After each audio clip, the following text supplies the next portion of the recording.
Thank you, Kathy. Thank you, Allison.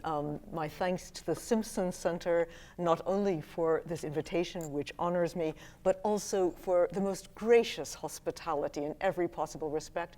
And my thanks to Allison, not only for that extremely generous introduction, but also for, in the past few days, orchestrating some of the most percolating conversations I've had in a long time with your colleagues here at the University of Washington. I thought I could go without caffeine. I do not say that lightly. The life of the mind flourishes here. Thank you all very much for coming. I'm going to speak today about a project which I fear is characteristic of my projects. Namely, it's a kind of graveyard of scholars project. This is a history of rules, all of them, everywhere. And my colleagues from UBC, who were kind enough to come down, heard one fragment of this way distant in time. So it started in the 20th century, and they heard a couple of years ago, the 20th century part of this. And is the wont of historians, I have slipped back into the 14th century, nay, into the 5th century BCE.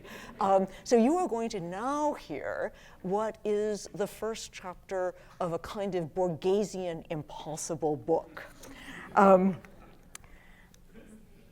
Oops. That's not what we want to see. We want to see, let's try that. Okay, there we go.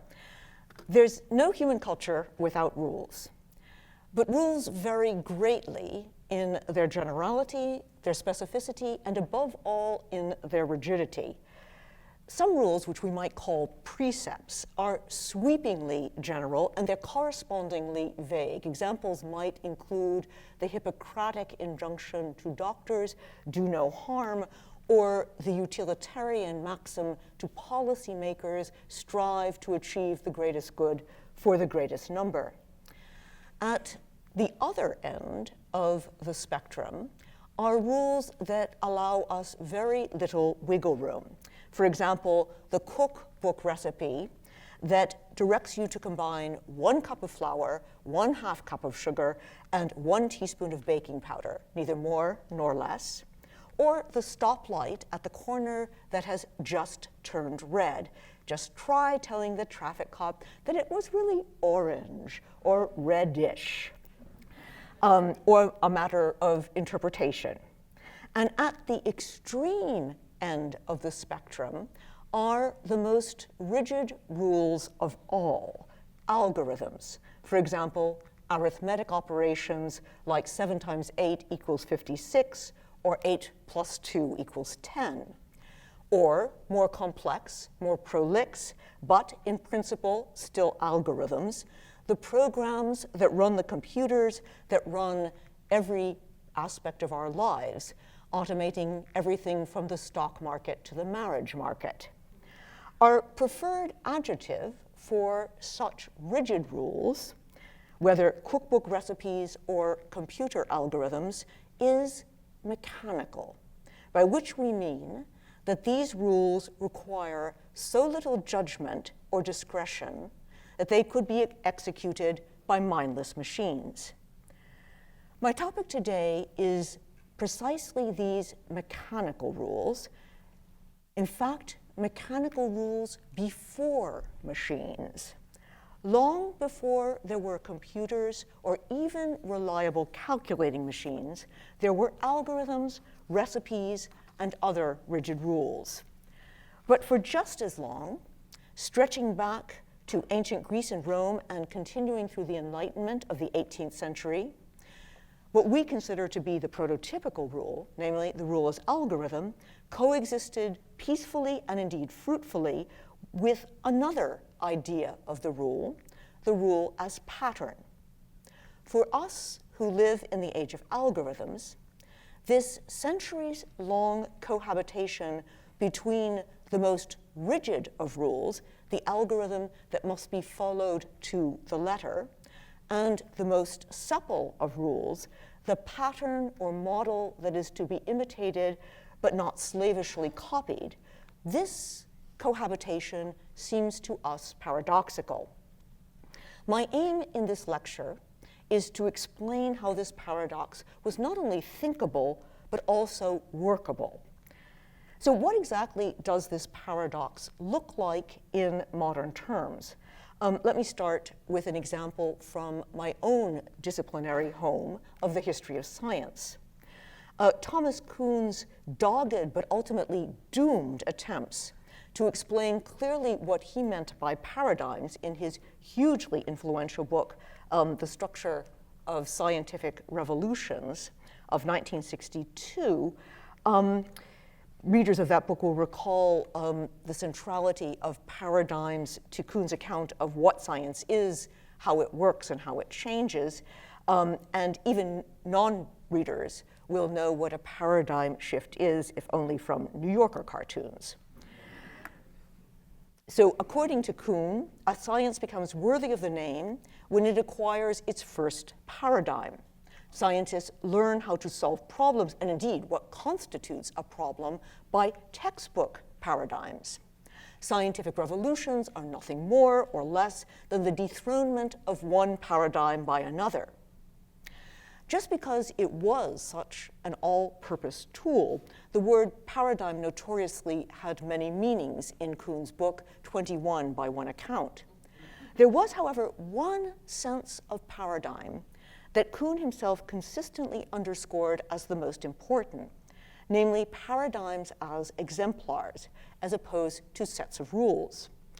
In his 1969 postscript to this book, The Structure of Scientific Revolutions, Kuhn described this sense of paradigm as, quote, models or examples that can replace explicit rules as a basis for the solution of the remaining puzzles of normal science, as philosophically deeper than all of the other meanings, even though he was at a loss to explain how exactly it worked. Forestalling charges of irrationalism and woolly-mindedness, he stoutly defended the knowledge transmitted by paradigms as genuine knowledge. He wrote, "When I speak of knowledge embedded in shared exemplars, I am not referring to a mode of knowing that is less systematic or less analyzable than knowledge embedded in rules, laws, or criteria of identification," end quote.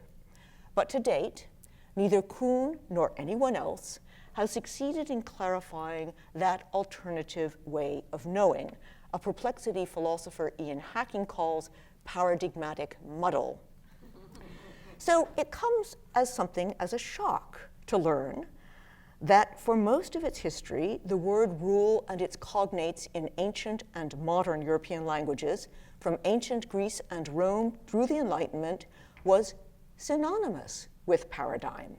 Here, for example, is the Roman naturalist Pliny the Elder, who lived in the 1st century of the Common Era, upholding the Greek sculptor Polykleides' statue Doryphorus, the spear bearer. This is a Roman copy. Let's see. There we go. Sorry.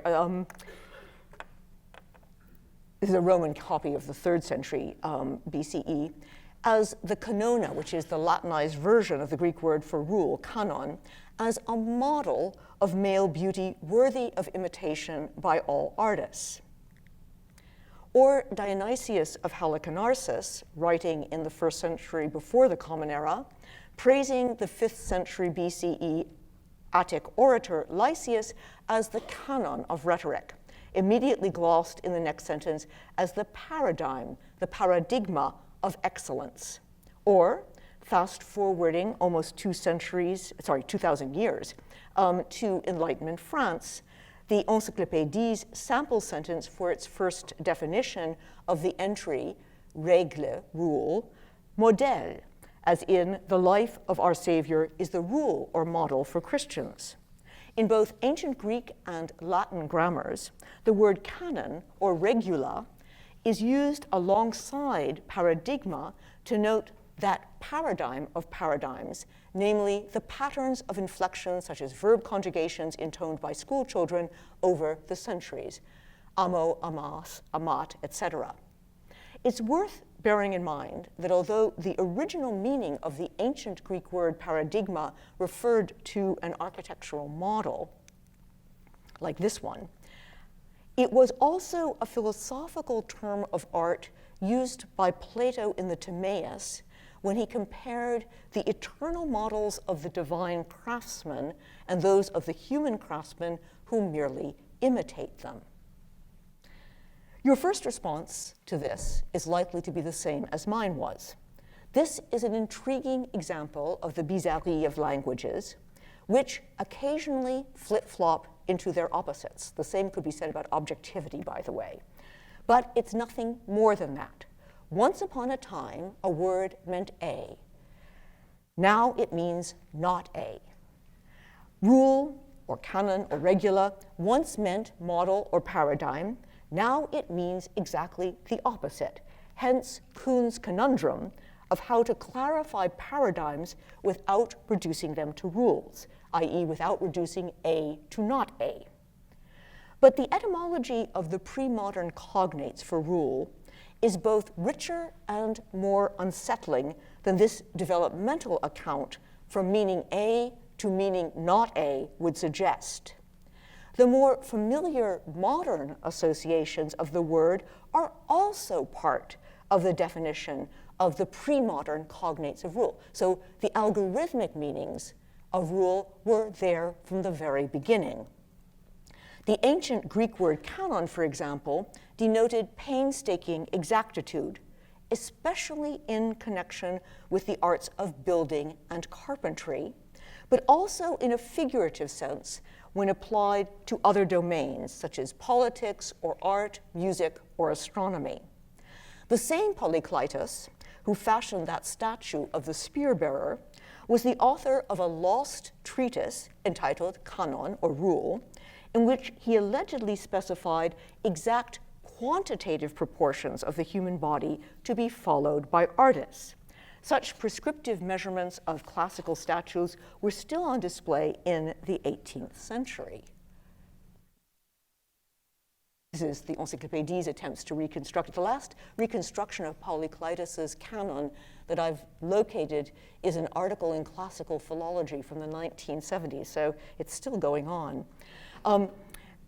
As historians of science have shown, via Galen's reference to Polykleitos, the word and concept of a canonical male and female body was taken up by the 16th century anatomist Andreas Vesalius. The range of the Latin regula followed that of the Greek canon explicitly.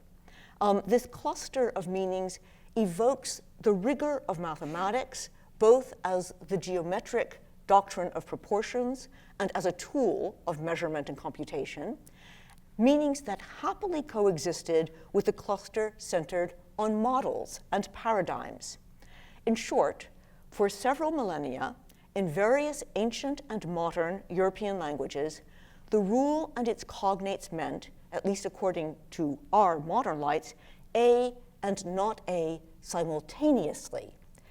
This is no longer just a linguistic curiosity, it is mind-boggling. So how was this possible? I'll address the coherence of the category of the pre-modern rule using examples from diverse domains. Monastic rules, rules of calculation for merchants, cookbook recipes, rules of games, and algorithms. These, of course, represent only a tiny fraction of all the potentially relevant examples. I'm also going to hopscotch across centuries to do this, but my excuse is that we only have 50 minutes. I'm going to argue that when rules are studied in practice as well as in precept, we can begin to grasp the ways in which rules and paradigms were once so closely intertwined as to be synonyms. So here's the plan of the lecture. So first, a very short excursion into where these words come from. The Greek word canon derives from the ancient Semitic languages cognate with the Hebrew kana, which refers to a kind of cane, which is also the same root. So It's this plant here, the Arundodonax. And it grows in Asia and the Mediterranean, and it's been used for millennia to make baskets, but especially anything that's straight, like a balance beam or a measuring rod. The earliest attested uses of this word in ancient Greek, so it's a loan word for ancient Greek, refer to rods or wands of various kinds, and later to a straight edge that may or may not have been marked with measuring units. The work occurs in all kinds of architectural contexts. Masons, carpenters, architects all use a canon to make sure that their constructions are straight and fit together precisely. Unfortunately, not many of these survive because they were made of wood. Here's one which is not from Greece, but it's an Egyptian one. And since the word for rule or ruler comes from the Egyptian, it's likely that the Greek objects look something like this. This literal meaning of a rule as a straight edge used to enforce exactitude persists in almost every ancient and modern cognate of the Greek word canon, including the Latin word regula and, of course, the English ruler. The rule stands for the straight and narrow, unbending and unforgiving, a meaning with which we are all too familiar. We'll have occasion to return again to this or meaning of the rule, both in its literal and figurative senses. Branching out figuratively from this literal stem of the cane plant, the meanings ramify. I've already mentioned the use of canon in connection with the imitation of a model or pattern, and by the 5th century of BCE, the word is being used by philosophers like Plato and Aristotle in connection with law, ethics, and politics.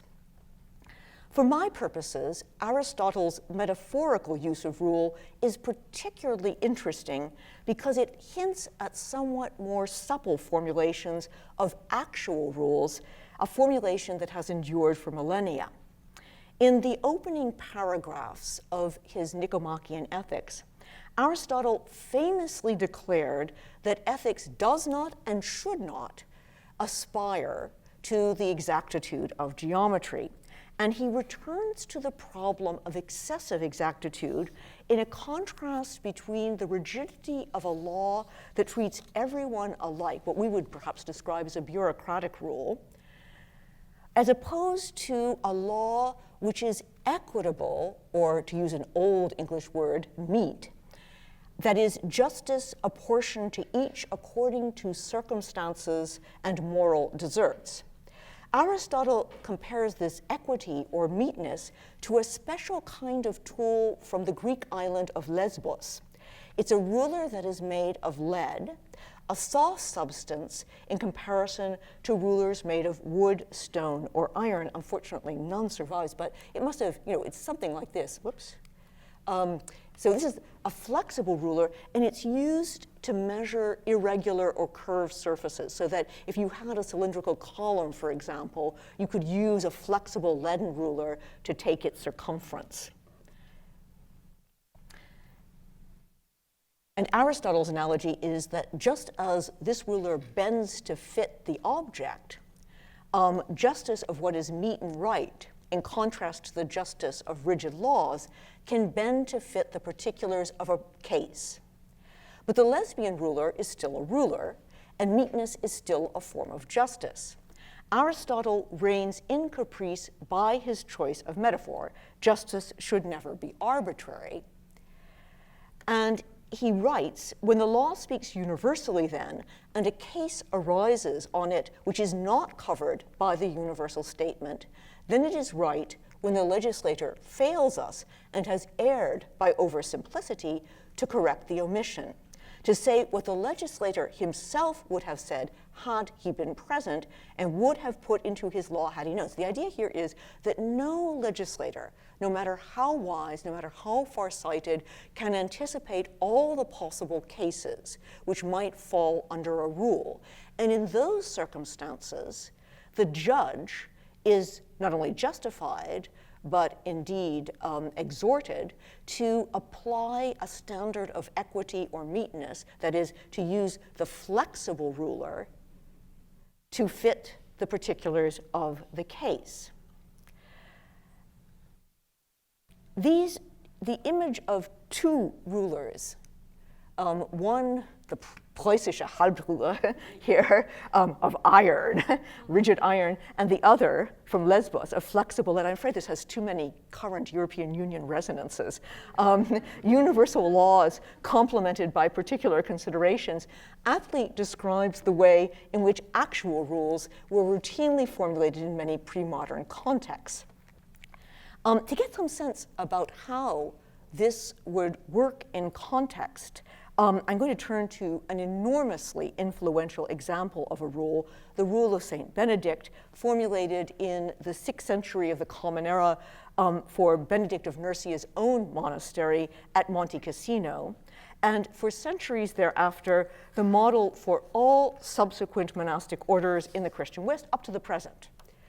So here we see St. Benedict giving the rule to the monks at Monte Cassino. And one has to remember that at this time, Cenobite monasticism, that is living in communities as opposed to anchorite monasticism, those are the hermits who live in the desert, this was a fairly new form. It doesn't originate with Benedict of Nursia, nor did the idea of formal rules, but he's the person who really formulates the most successful set of guidelines for how you're supposed to live in such a community of monks or nuns. And its 73 detailed chapters regulate everything from what the monks wore to how they sung psalms on Sundays, and it defines the disciplines of an ordered life and also furnished the foremost example of what a rule meant in the Latin West for over 1,000 years. So it repays examination in some detail. The Rule of St. Benedict is in fact all about detail. The monks must rise in winter from their beds at the 8th hour of the night to celebrate vigils.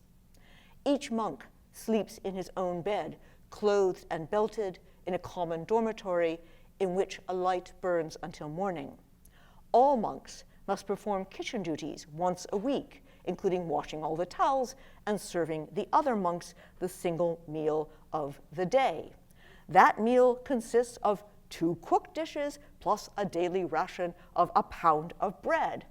I could go on and on. The hours of meals are the 6th hour of the day from Easter to Pentecost, and the 9th hour on Wednesdays and Fridays for the rest of the summer until December 13th, on and on. The only sound at meals should be the reading of the Bibles, but not the Book of Kings because it is too exciting to the mice. Equally specific is the graduated scale of punishments for infractions, from being excluded from mealtimes to ejection from the monastery.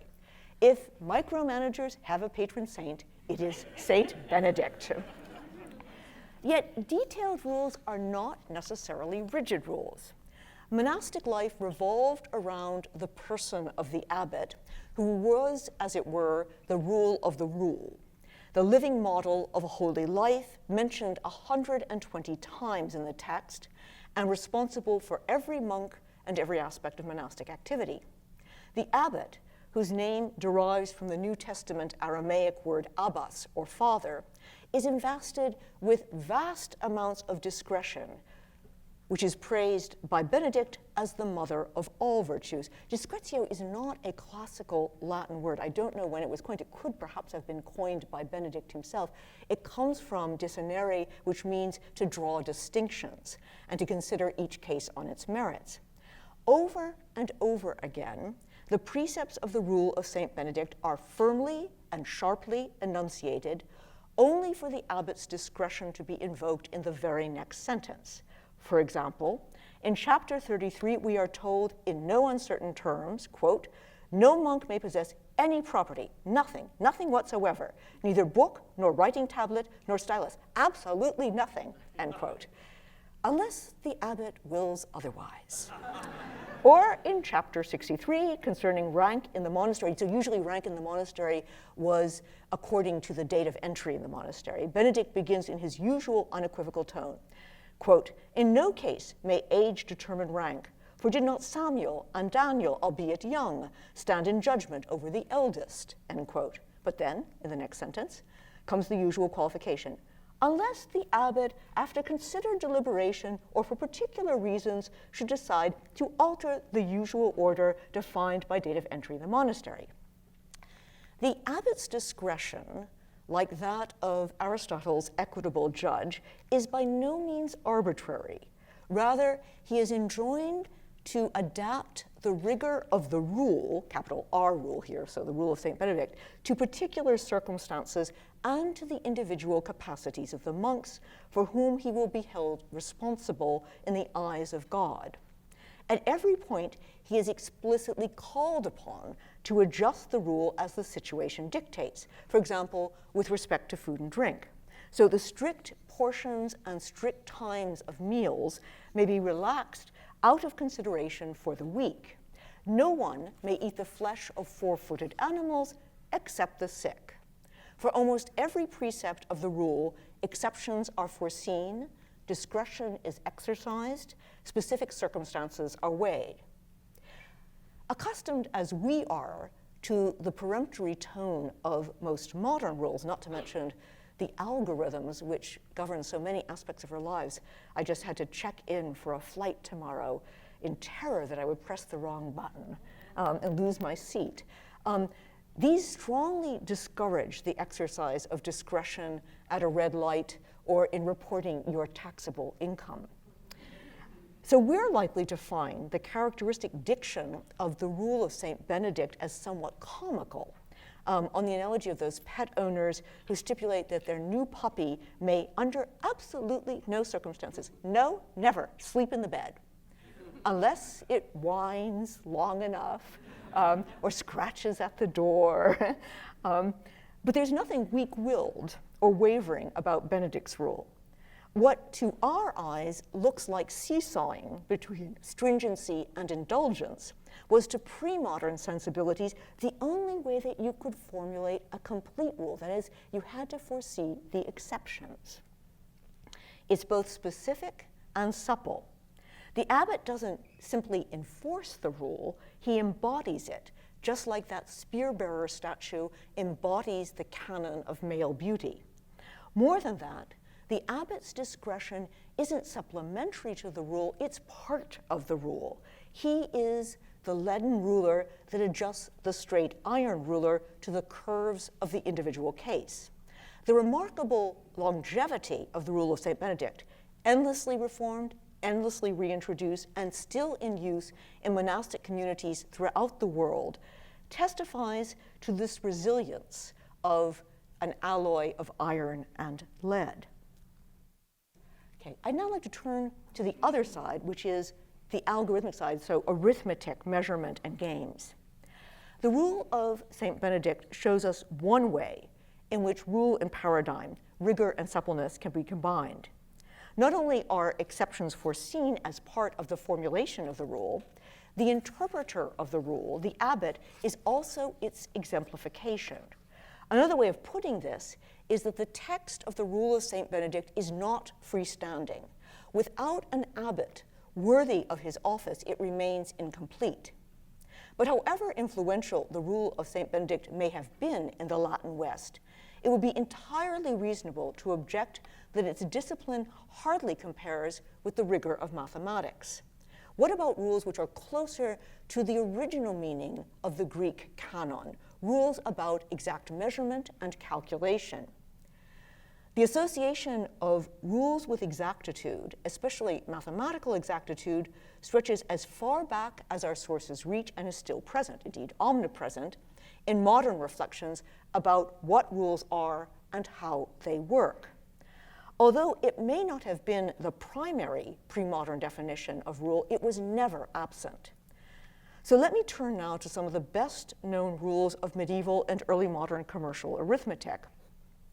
In this domain, there's no single text that can compare in authority and influence with the rule of St. Benedict, but let me just give you what it was probably from the manuscript evidence we have, the mathematical rule which was invoked most often in practical contexts from at least the 12th through the 15th century, the rule of three. So what was the rule of three?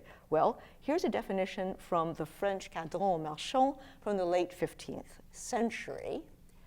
So here's the original French, and here's my translation of it. The rule of three, called the rule of three because there are always three numbers, to wit, two similars and one contrary, and if there are more, all must be reduced to these three. Got it?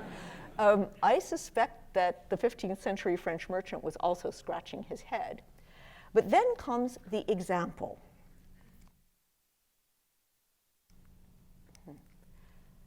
That is to say, if 3 Avignon florins are worth 2 royal francs, how much would 20 Avignon florins be worth? I've worked out the answer at the bottom there. So once you've worked out about a half dozen examples of this kind, and they're provided all by the text, the merchant would probably not only be able to convert currencies, but also prices. So if 4 ells of silk cost 20 florins, how much would 10 ells cost? He would have needed neither algebra nor Euclidean proportions in order to generalize from one example to another, nor would he have been fazed by a shift in subject matter from currency exchanges to the price of silk or the conversion of weights and measures. The generality of the rule lay not in its bare enunciation, which was pretty much unintelligible on its own, but rather in the enunciation of the rule plus lots and lots of examples. And if you've looked at an elementary math textbook recently, or not so elementary math text, you'll recognize the format, which is there's a rule which is stated, and then you work lots and lots and lots of examples. As part of this project, I finally decided I must learn to code. So I got a textbook on algorithms, and on the second page it says, "Dear reader, do you have a pencil and paper handy? If not, go get one. You're going to need it to work through all of the examples." So this format, I think, has not changed. As in the case of the rule of St. Benedict, what we would identify as the rule proper is not freestanding here. The examples are part of the rule, and the rule owed its generality to the accumulation of specifics in various examples. And this holds for those mathematical rules called algorithms. So the word algorithm comes from the Latinized version of the Persian mathematician Muhammad ibn Musa al-Khwarizmi, who lived approximately between 780 and 850. Who wrote treatises on Indian numerals, what we sometimes call Arabic numerals, algebra, the astrolabe, astronomical tables. He greatly influenced those sciences throughout the medieval Mediterranean world. And originally, algorithm referred to arithmetic calculation using Indian numbers, what we call basically our numbers, as opposed to Roman numerals. Most modern definitions broaden its meaning to include any step-by-step procedure used in calculation or problem solving. Ancient Babylonian, Egyptian, Chinese, Greek, and Indian mathematical traditions abound in algorithms. In fact, they're mostly algorithms, and also in material technologies with which to manipulate them, from wax tablets to counting rods to the abacus to the slide rule. These are metal counting rods from the Han Dynasty.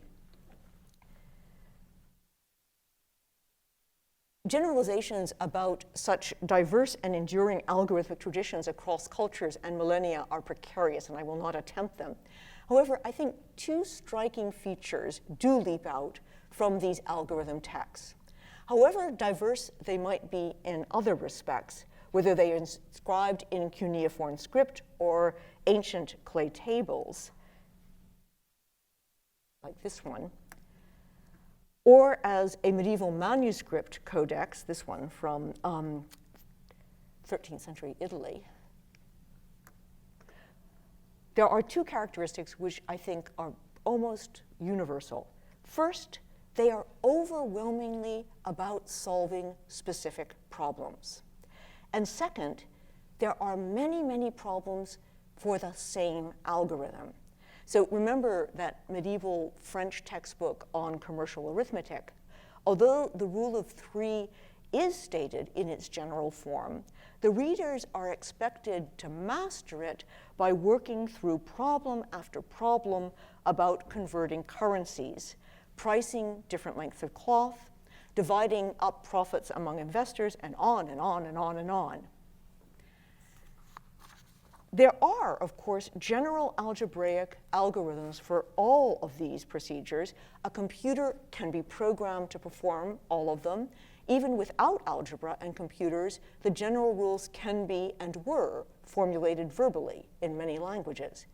Yet actual learning, including learning how to generalize from one specific problem to the next, equally but differently specific problem, that occurs knee-deep in the weedy specifics, pencil or stylus or abacus or counting rod in hand.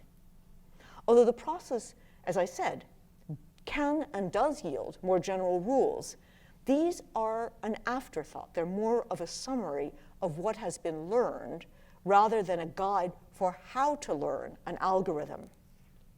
What the students perform in solving problem after problem about the rule of three or the rule of false position is a kind of induction, but it's not an induction from particulars to a generalization. So here's an example of that kind of induction. This is a beautiful visualization from the 1930s about the number of automobiles in the world.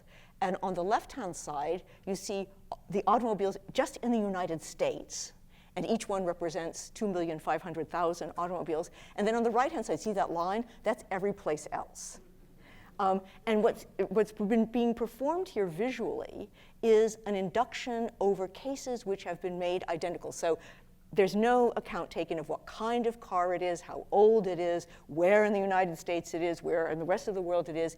For the purposes of a statistical generalization, you simply homogenize all the units, count, and you get a generalization. You get a total like that. So that's an induction from particulars to a generalization. The kind of generalization that's being performed in these algorithm texts is of a different kind. It's from particulars to particulars, and that's much more like this. So if you look at these animal tracks, if you see these animal tracks, you are not generalizing from one animal track to all animal tracks. You're generalizing from that kind of animal track to a bear or a squirrel. It's the kind of induction that not only hunters use, but animals themselves use, which is from this paw print to this particular individual animal. That's the kind of induction that's being performed, at least implicitly, in these algorithm texts. The examples are part and parcel of the rule. They're a necessary supplement, and sometimes they're even a substitute. I'd like to take an example from the world of rules of games. To us, it's astonishing that it took so long to formulate rules of games explicitly, and the context seems to have been both in Paris and in London in the 17th century, that there grew up to be sort of louche halls of gaming, the Ordinaries in London, the Académie de Jeux in Paris. And because the rules often admitted of a certain local interpretation, they ended in brawls or worse. So you start seeing, by the middle of the 17th century, compendious rule books for all kinds of games being published. One of these, perhaps the largest of them, is Charles Cotton's 1687 treatise, The Compleat Gamester, and it tells you the rules of billiards, it tells you the rules of chess, cockfighting, racing, basically anything you can bet on, win money on, in London in 1687. And the kinds of rules that Cotton gives you are, first of all, what we would call the rules of the game, but also a lot of things which we would consider background information. So see this guy leaning over? Cotton he tells you, don't let your sleeve drag on the billiard table, but also watch your back. Somebody's going to pick your pocket while you're concentrating here. And there's some games that Cotton thinks are so fiendishly complicated that you can only learn them by experience. There's some game called Irish, which I think is a card game. And he says, I'm not going to even try and give you the rules. You just have to observe other people playing it. Has anyone ever heard of the game of Irish? Anyone ever? Well, I'm still looking for somebody who knows the rules to this game. Chess is the subject of one of the book's longest chapters. And a lot of we would recognize a lot of the rules as our rules. So if you touch a piece, you've got to play it. We recognize this. And Cotton has our idea of that the different pieces have different values. So the pawn has the least value, the queen has the highest value. But he also is interested in giving you not just the rules, but what we would call tips, although he thinks of them as rules. So he says, okay, you notice that your adversary favors his knight. He likes to play with his knight. If you have the opportunity to capture the knight, even if it means sacrificing a piece of greater value, say a bishop, you should do it. Because it will be well, this is now my interpretation. This is his, I'll quote, I will not foist my interpretation. Besides, you are to note that whatsoever piece your adversary plays most or best withal, be sure if it lie in your power to deprive him thereof, though it be done with the loss of the like or of one somewhat better as a bishop for a knight, for by this means you may frustrate your adversary's design and become as cunning as himself. So these rules to us are excessive. They're not just the rules of the game, they're how to win the game. In the course of the 17th and 18th centuries, the rules of games were standardized, as I said, first in these gambling haunts, and later by a steady stream of handbooks like those of Cotton and later Edmund Hoyle. Standardization did not, however, necessarily imply severing the link between rule and practice. Indeed, just as mastery of a rule in mathematics and measurement entailed working through the examples, so mastering a rule of whist or chess entailed observation and experience. Once again, the rules are not freestanding. Models, examples, tips, and observation prop them up and fill them out.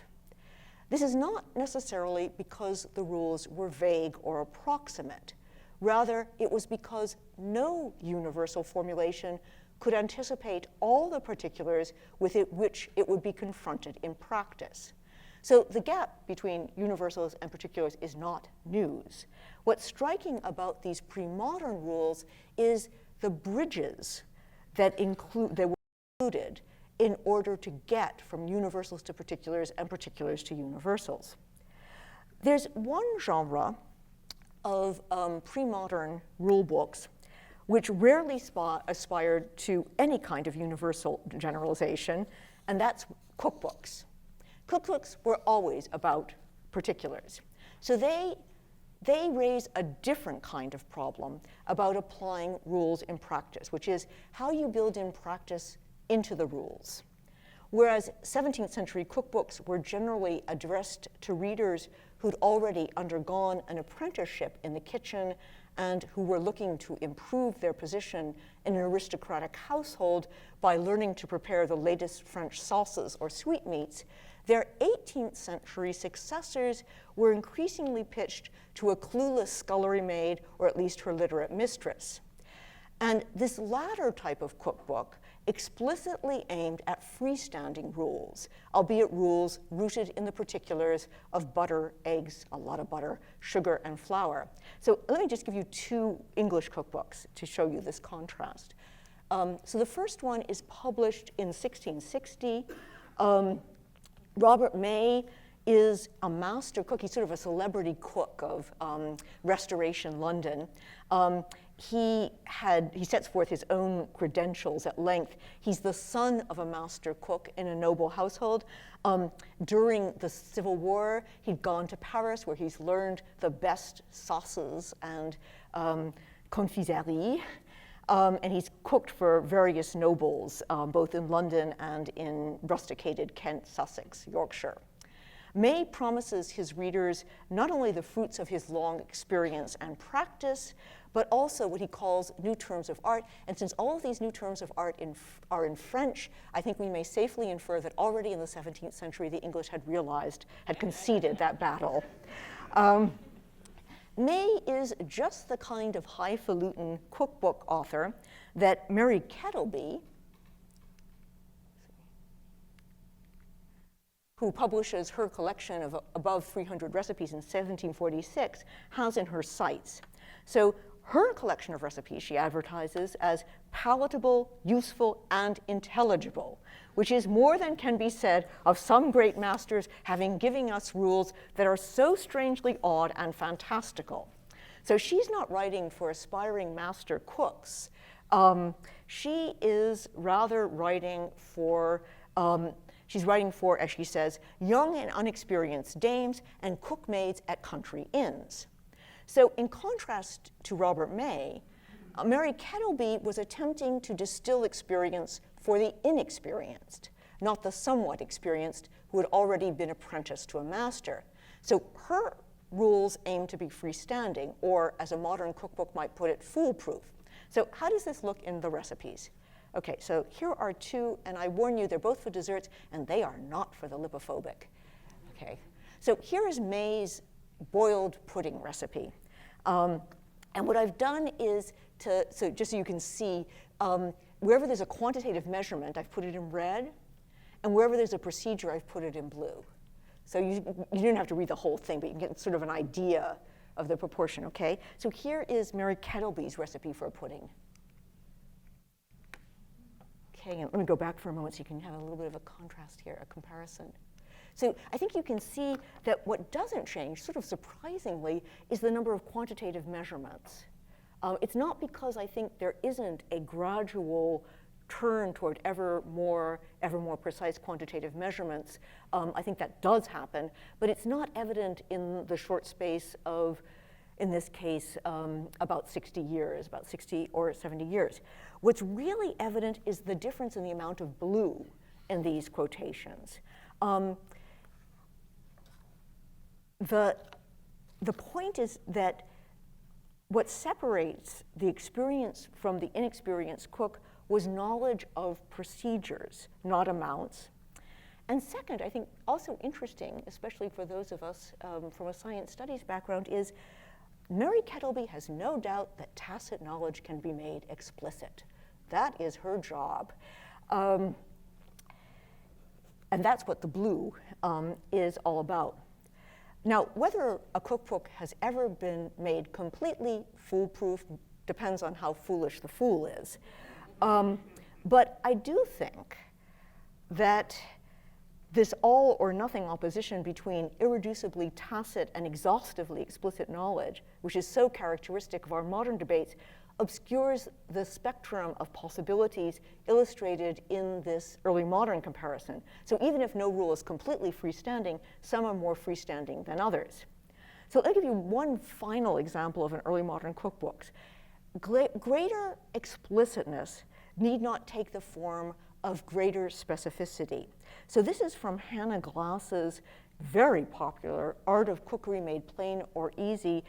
The first edition was in 1747. The last edition that I can find was 1995.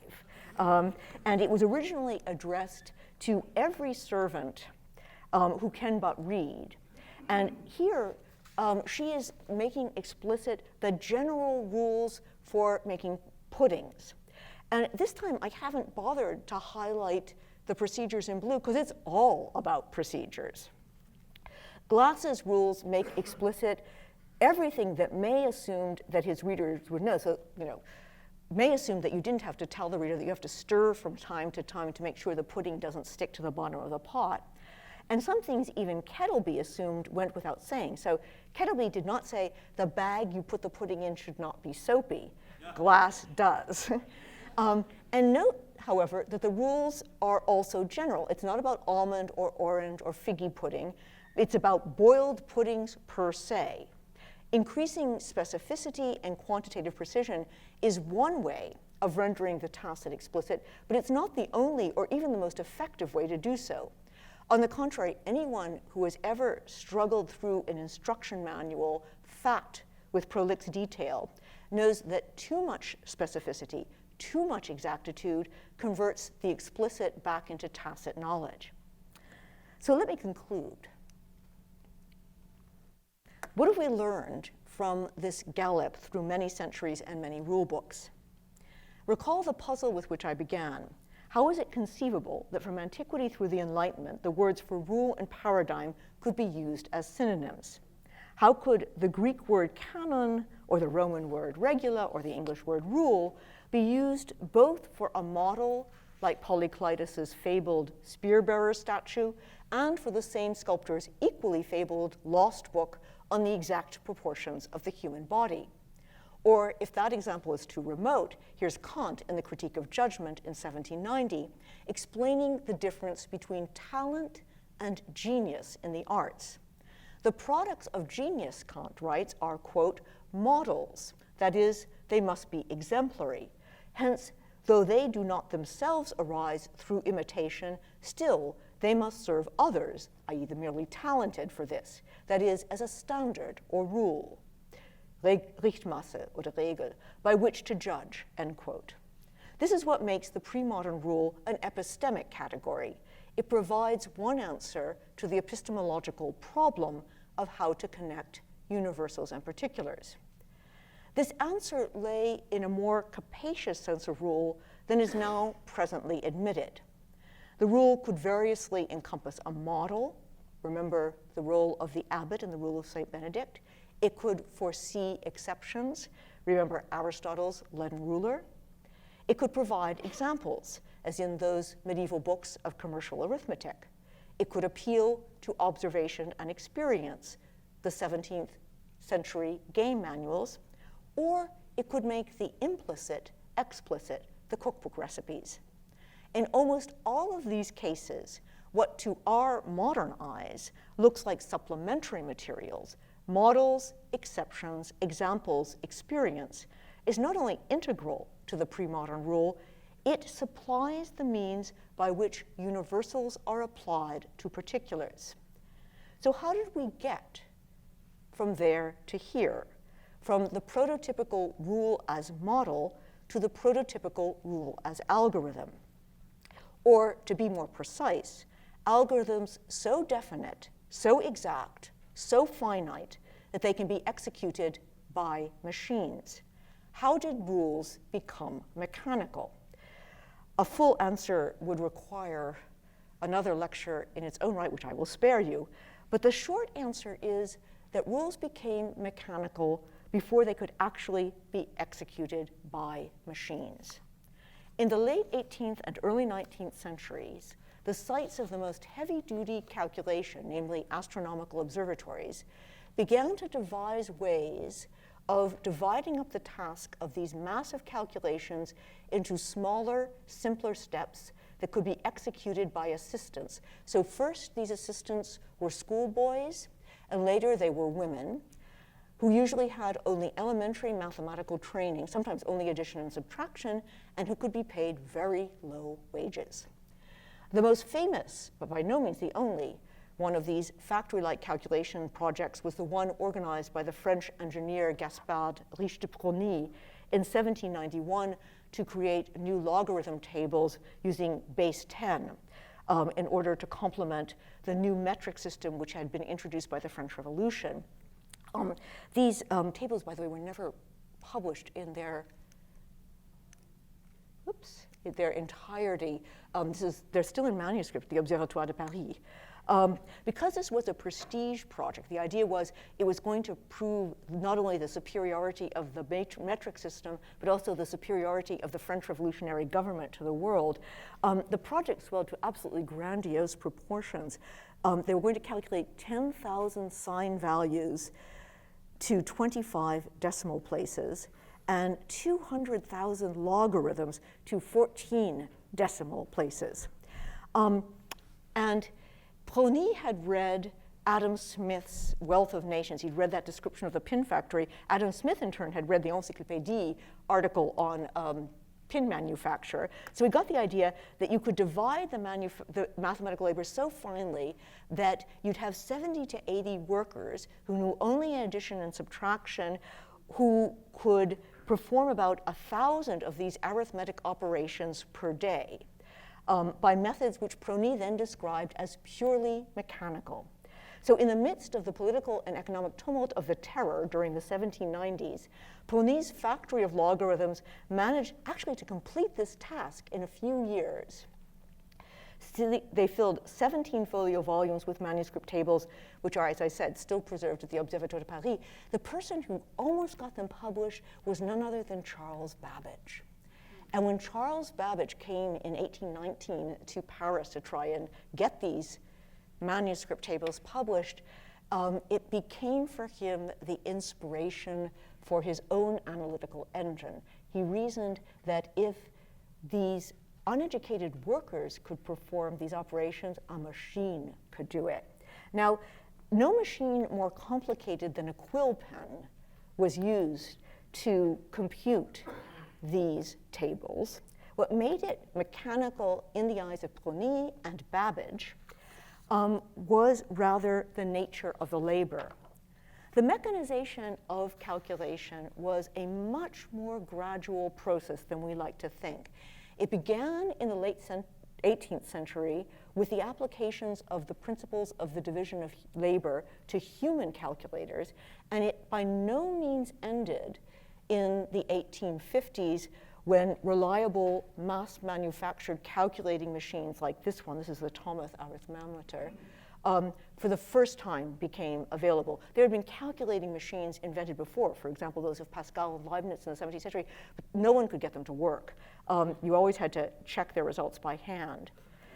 For almost a century between the appearance of the arithmeter in the middle of the 19th century until really, I think, the 1970s or the 60s, in astronomical observatories, insurance offices, census bureaus, and wartime weapon projects like the Manhattan Project, humans and machines worked in tandem to apply algorithms. Only in the final quarter of the 20th century was near full automation of the execution of computational algorithms achieved by pre-programmed electronic devices. Mechanization was first a metaphor and only much later a reality. The mechanization of algorithms in the 19th and 20th century created a new prototype of a rule that requires no interpretation, no examples, no context. It was a genuinely freestanding rule. This was the dream of artificial intelligence, and indeed much of the cognitive sciences, to simulate and perhaps even surpass human mental processes by algorithms that could be used to program a computer. It is a grating irony that after decades of frustration in trying to teach computers how to recognize patterns, translate languages, and other non-calculational tasks, AI has been largely abandoned for machine learning, in which computers are fed, just like that commercial arithmetic text of the 15th century, thousands and thousands of examples rather than algorithms. In one of the most famous passages of 20th century philosophy, Ludwig Wittgenstein contrasted mechanical rule following with rule following as a practice taught by example rather than by precept within a community of users. Wittgenstein concludes, to obey a rule, to make a report, to give an order, to play a game of chess, these are customs, uses, institutions. Although Wittgenstein probably didn't realize it, he thereby brought the history of rules full circle. Even the most mechanical rules turn out to be practices taught by experience. But Wittgenstein was still philosophizing about how humans follow rules, not machines. Indeed, his main point was that humans think and learn differently than machines do.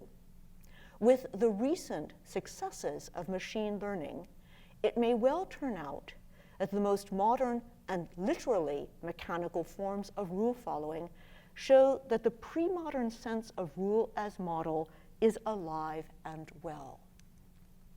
Thank you very much for your attention.